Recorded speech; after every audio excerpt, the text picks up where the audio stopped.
Dubai International Airport.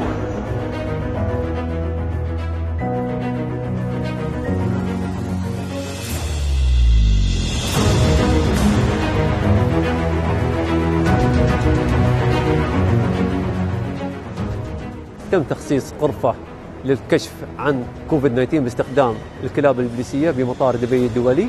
يتم جلب العينات بالتعاون مع الشركاء من هيئة صحة دبي، وهذا الفحص يأخذ أقل من دقيقة، وتعتبر دولة الإمارات الأولى عالميا باستخدام الكلاب الإبليسية للكشف عن كوفيد-19 بمطارات الدولة.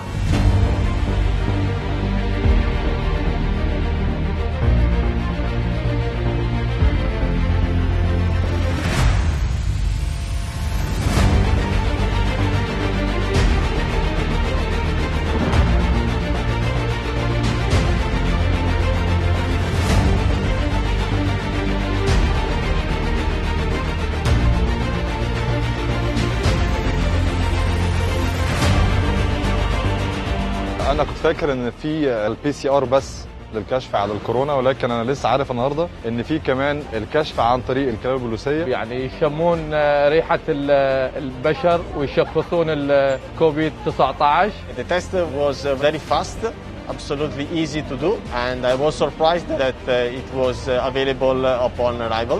ما كانش فيه أي تعامل مع أي كلاب خالص ولا It was very good and absolutely no contact with any dogs. ما أخدش دقيقة، في منتهى السهولة.